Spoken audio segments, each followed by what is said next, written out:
Hello guys, welcome to my channel Live Tips and Tools. And today I'm talking about a Bluetooth control car versus Wi-Fi control car, which is better and which car has better performance.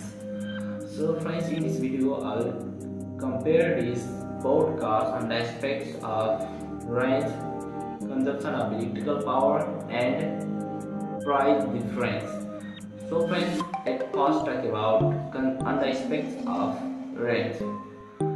So friends, as we know that Bluetooth is an old technology, so it has a low bandwidth. Bandwidth means the speed of transmission of data is low, so it has a low range. And Wi-Fi is a modern technology, so Wi-Fi has a more bandwidth. It means the speed of transmission of data is more high, so it has a high range.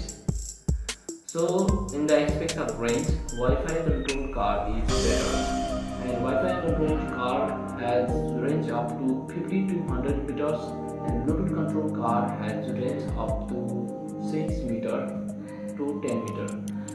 And let's talk about electrical power consumption. Bluetooth controlled car needs less electrical power than Wi-Fi controlled car. So on the aspects of electrical power, Bluetooth control car is better. Let's talk about price. So when I built this board car, then I know that Wi-Fi control car is cheaper than Bluetooth control car, because Nodemcu has built-in Wi-Fi, but Arduino has no built-in Wi-Fi. So Nodemcu is better than Arduino.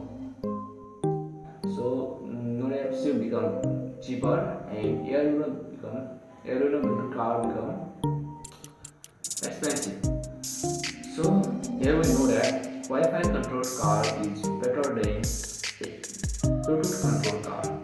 So if you like the video, then please do like, share and subscribe. And if you have any kinds of questions, then you can ask me on the comments. And